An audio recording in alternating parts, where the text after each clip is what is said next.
오늘 말씀 제목이 정말 은혜로 사십니까? 라는 제목입니다. 교회 다니는 사람들이 제일 많이 사용하는 용어가 은혜라는 단어죠. 은혜. 그런데 은혜가 구체적으로 뭐냐 그러면 은혜는 선물이다 이렇게까지 얘기합니다. 당연합니다. 은혜는 선물이죠. 근데 우리 옛날에 그 사극에 보면은 혹시 그런 거 대사 들어보셨어요? 이제 양갓집에 규수나 도련님이 서로 교제를 할 때 사모합니다라는 말보다는 은혜합니다 이런 말 들어보셨죠? 그 은혜합니다라는 말을 하는 걸 들었을 때 저는 그런 표현이 예사롭지 않게 느껴졌어요. 우리말의 은혜라는 말은 선물을 받았다 혹은 당신 덕분이다 이런 말도 있지만 그 안에는 사모라는 말이 함께 들어있다. 사모라는 말. 그런 생각을 하게 됩니다. 그래서 그런데 이제 성서적으로 보면은 은혜라는 말의 단어의 의미가 이제 여러 단어가 나오는데 그 중에 대표적인 단어가 바로 헤네라는 히브리어 단어입니다. 이제 헤는 그야말로 하나님이 값없이 주시는 하나님이 자발적으로 하나님이 우리가 요구해서 주는 게 아니라 하나님이 미리 주시는 거. 이걸 우리는 이제 신학적인 용어로는 선행 은총, 미리 주신 선물, 미리 주신 은혜다. 자, 여러분들 지금 봄에 꽃이 피고 있는데 여러분들이 저 꽃을 볼 때 여러분이 수고한 게 뭐 있어요? 여러분이 아무 수고하지 않았어요. 근데 꽃은 우리에게로 온 거예요. 물론 꽃을 보지 않는 사람은 꽃이 피는지 안 피는지 알 수가 없죠. 이제 조만간 되면 우리 교회 앞에 여기 아파트 주변에 이제 벚꽃들이 막 필 텐데 저 꽃을 피는데 우리가 수고한 게 아무것도 없죠. 또한 우리 어머니는 나를 낳으실 때 엄청난 해산의 고통을 가지고 나를 낳으셨지만 우리는 그것을 기억하지 못합니다. 우리는 그야말로 고통 없이 세상에 온 거예요. 우리가 세상을 볼 때 우리의 마음에 참 기쁨이 있고 또 불편함이 있는 그런 감정이 있어요. 근데 그 감정은 누가 가르쳐 준 게 아니에요. 하나님이 우리 안에 미리 선물로 주신 우리들의 마음의 움직임인 거죠. 여러분들이 갖고 있는 영혼, 제일 중요하죠. 여러분의 영혼이 주로 어떻게 작동합니까? 마음이 아픈 거를 느낄 수 있는 그 중심이 영혼이에요. 그건 우리가 만든 게 아니에요. 하나님이 주신 거예요. 이게 옳구나, 이게 틀렸구나 라고 판단한 분별, 그리고 그것을 어겼을 때 오는 내 마음의 찔림, 이런 것들이 다 뭡니까? 이런 것이 다 양심이라는 선물이에요. 하나님이 우리한테 주신 선물이다. 이게 선행은총, 우리의 수고와 상관없이 미리 주신 은혜인 거예요. 근데 많은 사람들이 이 은혜를 알고 있거나 누리고 살지만 그거를 당연한 걸로 생각하는 거예요. 당연한 걸로 생각하는 거예요. 그 다음에 히브리어 또 다른 단어가 나오는데 레하밈이라는 단어입니다. 레하밈은 뭐냐면은 회복의 은혜예요. 회복의. 그러니까 우리가 뭔가 잘못했을 때 뭔가 내 생각과 내가 하는 행동이나 내 감정에 문제가 있다라는 것을 깨달았을 때 그 깨달았을 때 그것을 회복시켜주는 은혜가 오는 거거든요. 근데 깨닫지 못하면 어떻게 되는 거예요? 우리가 아까 얘기하는 선행은총은 내가 깨닫고 안 깨닫고에 상관없이 주시는 은혜예요. 마음이 기쁘다, 슬프다, 행복하다 이런 거는 무슨 내가 꼭 지금부터 내가 이렇게 하면 행복해야지라고 해서 행복해지는 건 아니거든요. 이래야 기쁘다 그래서 기뻐지는 건 아니에요. 그건 하나님이 우리한테 이미 미리 주신 거예요. 근데 레하밈은 뭐냐면은 내가 죄가 있다라는 것, 내가 뭔가 잘못되고 있다라는 것을 깨달았을 때 하나님이 그 다음에 용서하고 회복시켜 주는 거예요. 회복. 자, 첫 번째 선행 은총, 첫 번째 거저 주시는 은혜에서 그 다음에 뭐예요? 내가 그 은혜가 필요로 할 때, 자각할 때, 그때 주시는 은혜입니다. 그때도 하나님은 깨달으면 주시는 거예요. 깨달음.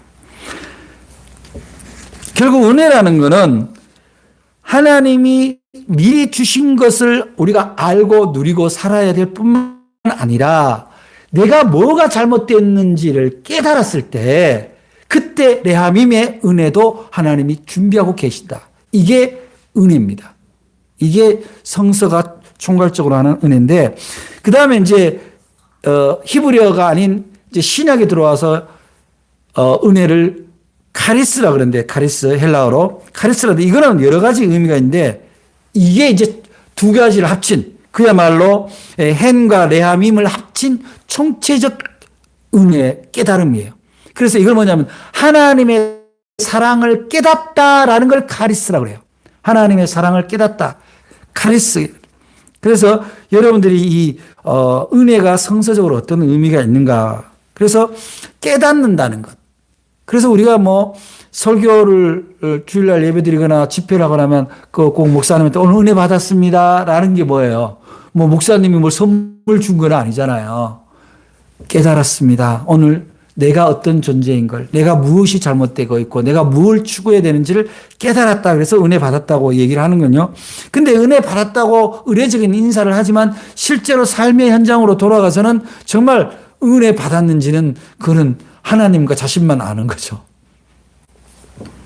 그래서 은혜라는 것은 바로 깨닫는 마음을 받는 게 은혜다. 그래서 하나님의 사랑을 깨닫는 감사의 마음을 갖고 있는 사람은 은혜 받은 사람이 되는 거예요. 진짜로. 그래서 오늘 여러분들이 은혜 받은 사람으로 오늘 예배당을 나가느냐? 아유, 오늘도 은혜가 뭔지 도대체 모르겠다 가느냐는 굉장히 중요합니다. 오늘 우리가 함께 봉독한 시편 13편은 아삽이라는 사람이 하나님의 은혜를 고백하면서 깨달아서 쓴 시예요. 근데 이 시가 우리도 그렇잖아요. 우리가 지금 많은 크리스천들이 이제 하나님을 노래하고 찬양을 할 때 하나님의 사랑과 은혜를 깨달았기 때문에 그런 가사를 쓰고 그런 곡을 붙여서 찬양을 하잖아요. 마찬가지입니다. 그런데 이 아삽이 오늘 깨달아서 고백한 은혜, 아삽이 깨달은 은혜를 우리가 오늘 깨달아야 우리도 아삽과 같은 은혜 입은 자, 은혜로 살아가는 자가 된다라는 것을 오늘 여러분들이 정말 깨달으시기를 바랍니다. 그래서 오늘 시편을 통해서 우리가 크게 네 가지의 깨달음의 은혜란 게 뭔가를 알 수가 있고 또 그 단계, 우리가 크리스천으로서 하나님의 백성으로서 어떻게 은혜로운 삶을 살 것이냐라는 것에 대한 어떤 단계를 이 아삽의 시에서 우리가 발견할 수가 있습니다. 73편 앞부분에 2절에 보면은 이런 표현이 나와요. 나는 거의 넘어질 뻔하였고 나의 걸음이 미끄러질 뻔하였으니 3절에 보면은 이는 내가 악인의 형통함을 보고 오만한 자를 질투하였습니다. 이렇게 나옵니다. 여러분 이게 굉장히 중요한 표현이에요.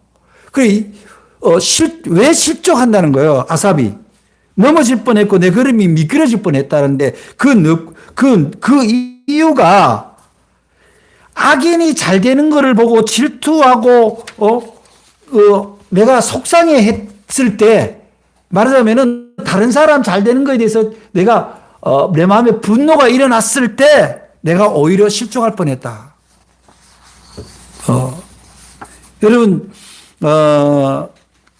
악인이 잘 되는 거 보고 기분이 좋을 수는 없죠. 근데 악인이라는 그 표현, 그 악인이라는 판정은 누가 하나요? 대부분 상대적이고 자기죠. 대통령 선거가 끝나서 특정 후보가 대통령이 당선됐습니다. 다른 사람을 찍었던 사람들은 그 사람이 등장할 때마다 마음이 불편하겠죠. 그것도 표 차이도 많이 안 나고. 그러니까 모든 기준이 어떻게 되냐면은 좋은 꼴을 못 봅니다. 아무리 좋은 의도로 저 사람들이 뭘 해도 다 저것이 뭔가 잘못될 것 같고 엉터리인 것 같습니다. 그럴 수도 있겠죠. 그건 뭡니까? 우리 안에는 이미 내가 지정한 기준이 있는 거예요. 그래서 또한 자기가 지지한 후보자가 대통령이 된 그 지지한 사람들은 모든 게 옳아 보여요. 무슨 일을 해도 옳아 보입니다. 그거는요, 여다, 야다, 진보다, 보수다 할 것이 똑같은 양상이 나타나는 거예요. 그래서 우리들은 악인이 잘 되는 것을 시기 질투한다고 할 때 그 악인이라는 판단을, 심판을 내가 한다는 점에서 우리는 실족할 위험이 있다. 하나님 보시기에는 다를 수도 있다. 다를 수도 있다.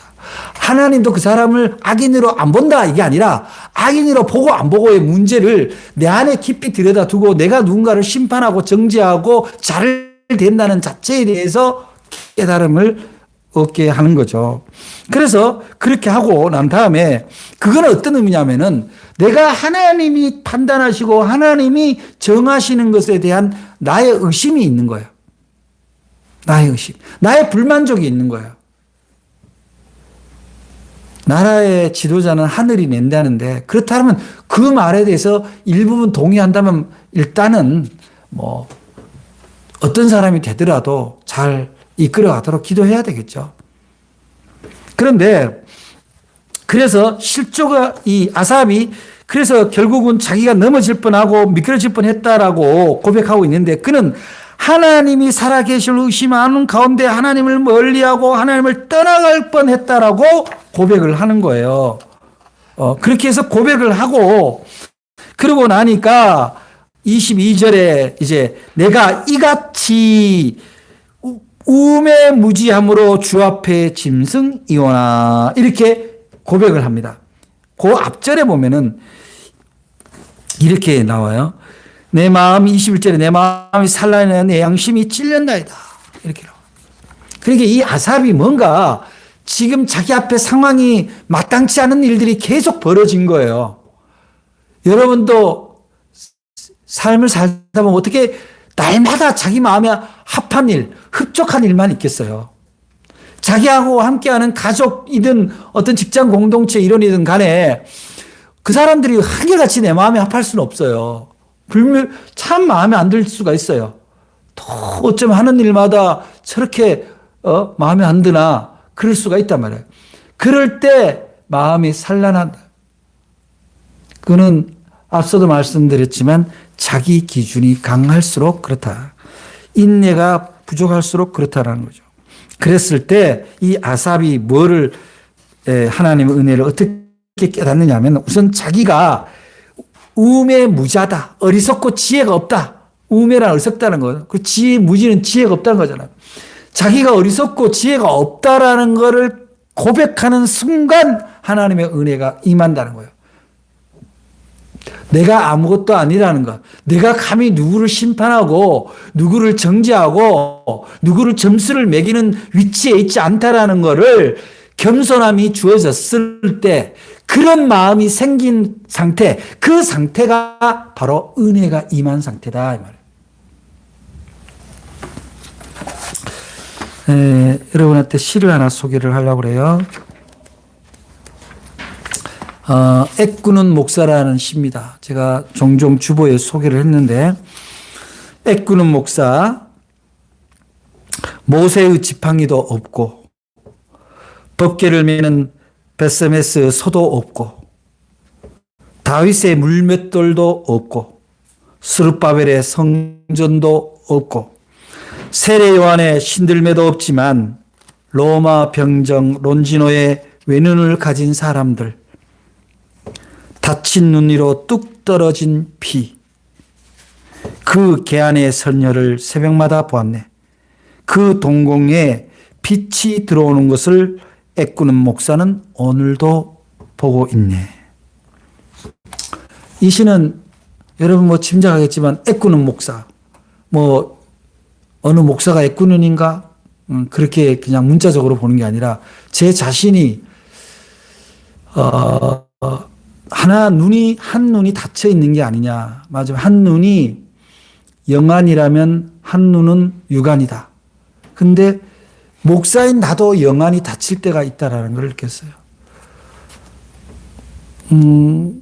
이제 제가 싱이 와서 단독 목회를 시작을 한 지 11년이 지났는데 이 시를 쓸 때는 한 7년쯤 지났을 때예요. 교회가 그렇게 부흥되지를 않아요. 교인이 지금도 뭐 그렇습니다만은 교인이 잘 늘지도 않고 교인이 잘 변화되지도 않고 또 그러니까 이제 뭔가 이 안 되는 이유를 자꾸 생각을 하게 되는 거죠. 그러다 보니까 내 마음속에 뭐 하나님이 나한테는 왜 하나님이 능력의 지팡이, 모세의 지팡이를 안 주시나? 왜 이렇게 나는 잘 안 되지? 또는 베세메스 소라는 거는 법궤를 메고 가는 소인데 돕는 자죠. 왜 내게는 이렇게 돕는 자가 없지? 그런 마음이 생기는 거죠. 그리고 세 번째 다윗의 물맷돌은 건 용기예요. 용기. 다윗이 골리앗을 넘어뜨리기 위해서 돌을 던질 수 있는 용기. 나는 뭔가 새롭게 할 수 있는 용기도 없는 것 같고. 그리고는 스룹바벨의 성전. 기도로 지어진 성전도 없고. 세례 요한의 신들매라는 것은 겸손이에요. 세례 요한이 예수님이 와서 나한테 세례를 베풀라고 하니까 내가 주님의 신들매, 신발 끈을 매기에도 부족한데 어찌 나한테 세례를 받고자 하냐. 그 표현이거든요. 얼마나 겸손한 겁니까? 근데 나한테는 그런 겸손도 없고. 그렇게 안 되는 게 아니냐.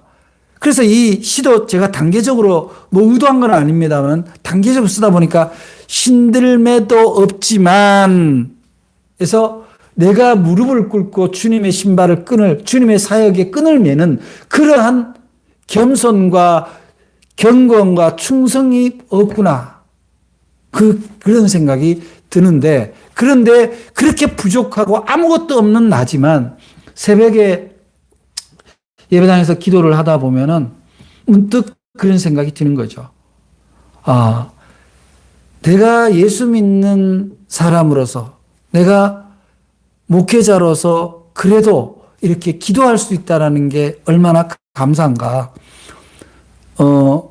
여러분 론지노의 전설 아세요? 론지노라는 로마 병정은 예수님 십자가에 달렸을 때 예수님이 죽었나 살았나를 찔러보는 옆구리를 창으로 찔러서 확인 사살이죠.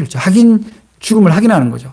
그랬을 때 그 마지막 남은 핏방울이 그 론지노가 애꾸눈인데 그 눈 위로 뚝 떨어져서 그가 눈을 떴다는 전설이에요. 그래서 그의 아들이 초대 기독교인이 되었다라는 그런 이야기인데, 그래서 마치 주님 앞에 간구하고 기도를 하다 보니 그 애꾸눈 같은 영의 눈 한 눈이 닫혀진 상태로 살아가는 내 자신에게 주님의 눈이 핏방울이 떨어진 것 같았다. 그래서 사실 우리가 주님에게로 다가간다는 거, 예배를 드린다는 거, 기도를 한다는 거, 이거는 굉장히 은혜로구나. 그 생각을 하면서 쓴 시였어요. 애꾸는 목사. 여러분은 어떠세요? 여러분의 지금 눈은 다 열려 있습니까? 육안과 영안이 다 열려 있습니까? 하나님의 은혜를 받아들일 준비가 되어 있습니까? 그 단계는 바로 자기가 우매무지하다는 걸, 자기가 무엇을 판단하기에는 부족하다는 걸 깨닫는 걸로부터 시작한다는 거예요. 그래서 23절에 보니까 아삽이 이렇게 노래를 합니다. 23절에 내가 항상 주와 함께하니 주께서 내 오른손을 붙드셨나이다. 여러분은 어떻게 하면 하나님이 여러분 은혜에 만족하겠어요? 여러분이 하나님이 여러분께 어떻게 해주면 여러분이, 정말 은혜입니다. 날마다 은혜입니다. 너무 감사합니다. 행복합니다. 하겠냐고요. 과연 여러분의 욕심을 다 채울 수 있겠냐는 거죠. 그러니까 무슨 얘기냐? 우리가 하나님 은혜를 받고 산다라는 것은 내가 지금 받은 은혜를 기억하고 감사하며 살아가는 것이 그 다음에 주어지는 은혜가 생기는 거거든요. 그런데 우리는 늘 요구하죠. 그래서 23절에 항상 주와 함께하니 주께서 내 오른손을 붙든다는 얘기는 주님이 나의 응원이 되신다. 주님이 나의 승리를 이끌어 주신다는 거거든요. 그래서 말하자면 이 말을 다른 말로 하면 임마누엘의 축복, 하나님이 나와 함께 하신다는 축복을 깨닫는 것, 그것이 바로 은혜 받은 사람의 모습이라는 거예요. 우리는 그저 때로는 뭔가 나한테 내가 얻고 싶어 하는 걸 성취했을 때만 하나님의 은혜 할렐루야 이렇게 하죠.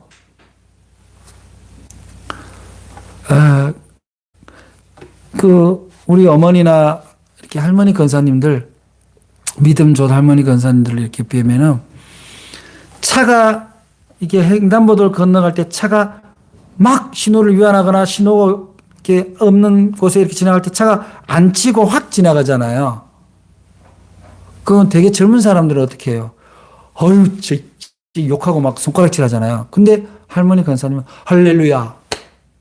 하나님이 오늘도 나를 지키시고 살리시는구나. 여러분은 그렇게 매 모든 일에 그렇게 주님의 은혜를 찬양합니까?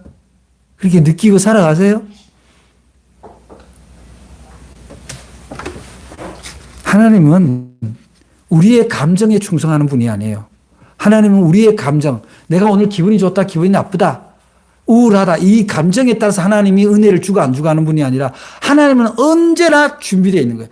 마치 물탱크가 있고 수도꼭지가 있습니다. 틀기만 하면 나오는 게 은혜예요. 하도 안 트니까 뻑뻑해진 거예요. 안 나온 거예요. 녹슬은 거예요. 우리는 우리의 감정에 의해서 은혜를 재단합니다. 아삽은 그것을 회개하고 항상 하나님과 함께 함으로 하나님이 내 오른손을 붙든다. 오른손을 붙든다는 건 뭐예요? 우리가 경기하면 심판이 어느 손을 들어요? 항상 오른손 들어주잖아요. 이긴 사람 손 들어주잖아요. 승리를 얘기하는 거예요. 세상은 우리가 우리의 감정과 우리를 유혹하는 것들로부터 싸움이거든요. 25절에 봅니다. 25절에 보면은 이렇게 나와요. 하늘에서는 주 외에 누가 내게 있으리요. 땅에서는 주밖에 내가 사모하리 없나이다. 그러니까 이 말은 얘기면 아삽이 내가 무엇을 사모하고 있는가를 고백하는 거예요. 또 무엇을 사모해야 되는가, 누구를 사모해야 되는가가 명백히 나오는 거예요. 여러분, 은혜 받은 사람, 은혜로 사는 사람, 진짜 여러분들이 은혜로 산다면 매 시간, 매 호흡마다 주님을 사모하는 거예요. 내가 마치 여기서 고생스럽게 살다가 내세 천국 간다 이런 개념이 아니라 지금도 이 땅에서도 주님을 사모하고 저 하늘에서도 주님을 사모하는, 그것이 변화가 없는 그런 마음을 바로 아삽이 노래하고 있는 겁니다.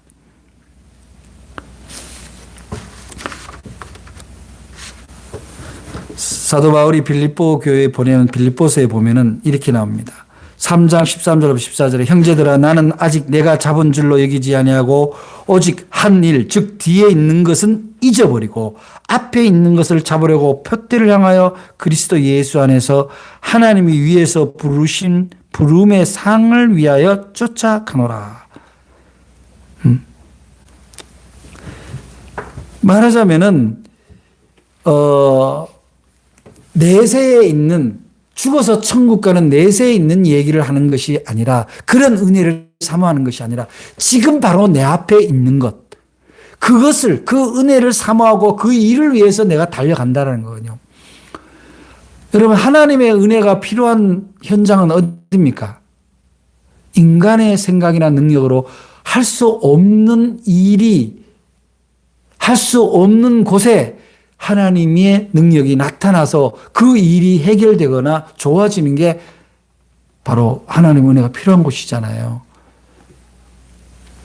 그게 대체로 뭡니까? 대체로 위로입니다. 위로와 격려입니다. 그런데 위로는요, 누구한테 내가 위로를 하겠다, 위로의 사명자, 위로의 사역을 하겠다 그러면 내가 위로받은 경험이 없으면 위로하는 게 힘들어요. 사랑받아 본 사람이 사랑할 수 있는 것처럼 내가 위로할 수 있는 위로를 받은 적이 있냐는 거죠. 여러분이 하나님의 위로를 받고 사시냐는 거예요. 26절에 보니까 이렇게 나옵니다. 내 육체의 마음은 쇠약하나 하나님 내 마음의 반석이시오 영원한 분기시다. 여러분, 백이 있다라는 거, 뒷배가 있다라는 게 얼마나 든든합니까? 여러분의 사람들이 흔히 얘기하죠. 저 사람의 뒷배경이 뭐냐, 뭐 권력자 누구다, 뭐다, 뭐 그런 얘기를 막 하고 그러지만 우리는 그런 게 아니잖아요. 우리는 오로지 우리의 뒷배는, 우리의 백은 바로 하나님이신 거예요. 예수 그리스도인 거예요. 그렇기 때문에 지금 내가 누구한테 여기 잠시 무시당하고 내가 좀 다소 모자라 보여도 그게 별로 중요하잖아요. 왜냐하면 내 뒷배는 저 사람들이 감당할 수 없는 모든 것을 아시고 모든 걸 해줄 수 있는 위로자 하나님이 계시기 때문에 그런 거예요. 여러분들이 세상 살다 보면 힘든 일 있죠. 그런데 사람에게서 위로받으려고 할 때가 많아요. 여러분 이렇게 생각하시면 돼요. 나는 오직 주님으로부터 위로를 받고 나를 위로하시는 주님을 사모하는 나는 하나님의 자녀다. 자신의 정체성. 그래서 내가 주님을 사모하고 있냐 없냐 그것을 깨닫는 순간 내가 주님을 사모하고 있구나. 내 주님을 영원히 사모하고 있고 언제나 사모하고 있구나. 그러면 여러분은 은혜 받은 사람이에요. 그 사람은 어떤 사람이냐면 그 은혜를 마치 성령이 내 배를 통해서 흘러가듯이 다른 사람에게 위로의 은혜를 흘려보낼 수 있는 사람이 되는 거예요. 얼마나 중요한지 몰라요. 여러분이 정말 은혜로 사느냐고 질문할 때 나는 정말 주님을 사모하고 있는가라는 질문으로 대답을 대신할 수 있어요. 주님을 사모하는 일은 간단합니다. 그렇게 힘들고 무슨 고난에 금식에 그런 것을 통해서만 일어나는 건 아니에요. 언제나 내가 좀 억울하고 부족하고 다른 사람보다가 작아 보여도 그래도 괜찮아. 나는 하나님이 계시잖아. 언제나 나의 편이 되어주시는 하나님.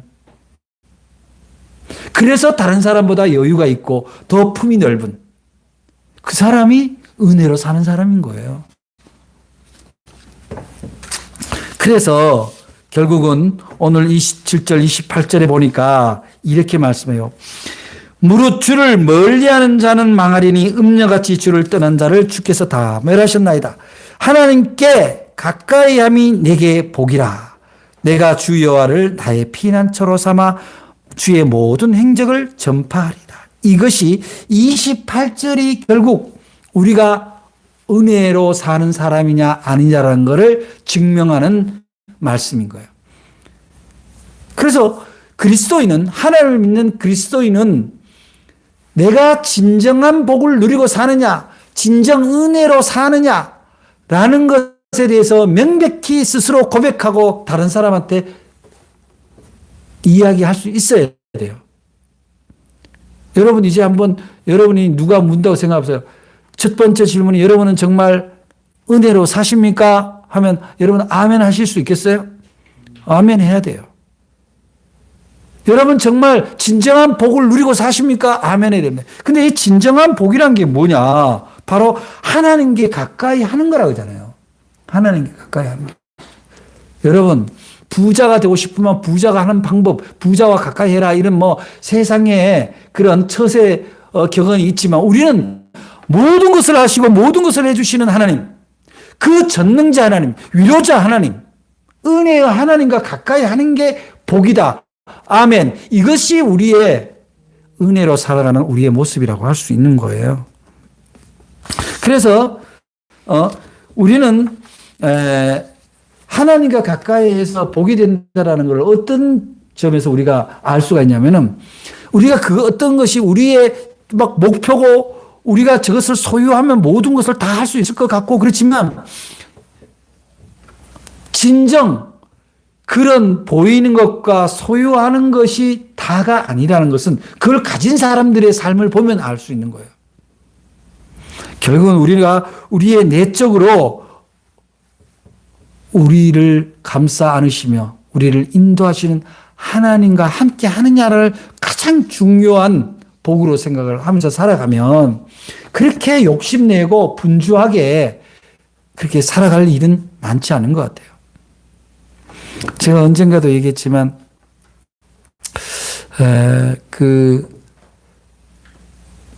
캄보디아 선교회 선배 목사님이 한 번은 그런 질문을 해요.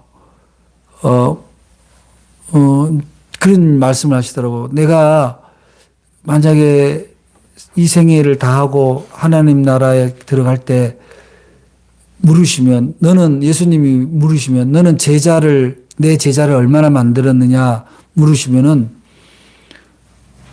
대답하기가 참 송구할 것 같다. 정말 예수님의 제자를 만들었나 그런 생각하면 참 송구스럽다.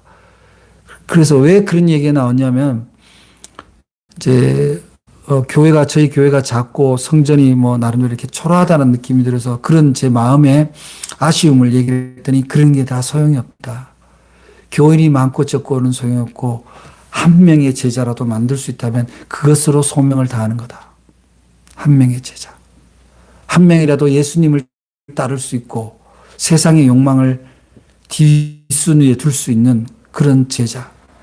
그 제자를 둘 수 있다면 그거는 교회 사이즈, 교회 건물, 교인 수 이런 걸로 하고는 상관이 없다. 그런 말씀을 저한테 하신 게 기억이 나요. 그래서 우리가 진정한 복이라는 것은 결국 하나님이 나와 함께 하시다. 내가 조금 지금 부족하고 아쉽고 조금 억울하지만 그래도 나는 하나님의 자녀 아닌가. 여러분들 자녀들이 조금씩 부족할 수 있어요. 비교하지 마세요. 그 아이들 키우면서 그 아이들 때문에 행복했고 감사했던 것, 그것만으로도 충분해. 아이들은 우리의 기준에 의해서 만들어지지 않습니다. 하나님은 하나님의 뜻이 있습니다. 그저 하나님께 구할 뿐이죠. 그래서 조금씩 내가 하나님께 가까이 갈수록 어떤 은혜가 임해되느냐. 먼저는 내가 참 보잘것없는 존재라는 것을 깨달아야 된다. 그리고 하나님의 은혜, 즉 하나님의 은혜가 나한테 임한다는 그것은 다름이 아니라 사랑이 임하는 거예요. 사랑이. 위로가 임하고 사랑이 임하는 거예요. 자꾸 욕구가 발생돼서 그 욕구의 성취만큼의 은혜를 가늠하는 게 아니라 사랑의 크기만큼, 사랑의 시간만큼 내가 은혜 받는 거예요. 그리고 주님을 사모하는 마음이 늘 길어지고 충만한 상태. 그래서 내가 주님과 함께 있으니 근심이 줄어들고 마음의 평안이 찾아오고 다른 사람한테 뭔가 덕을 끼치는 아름다운 존재로 살아가고 있다는 것. 그것이 바로 은혜로 사는 사람이다. 여러분은 은혜의 존재입니다. 사순절은 물론이고 앞으로 생애가 여러분들이 은혜로 사시기 바랍니다. 늘 하나님 앞에 겸손하고 그리고 하나님의 사랑을 내가 받고 있다는 것을 깨닫고 그 받은 것을 나누고 언제나 주님을 먼저 생각하고 그리고 주님에게 가까이 가고자 하는 사람, 그 사람이 그야말로 은혜로 사는 사람이다. 오늘 우리 모두 은혜로 살아가서 세상 사람들이 다 알 수 없는 그런 기쁨과 감사의 그런 우리의 멋진 생애를 꿈꾸며 하나님과 함께 하십시다. 기도하겠습니다.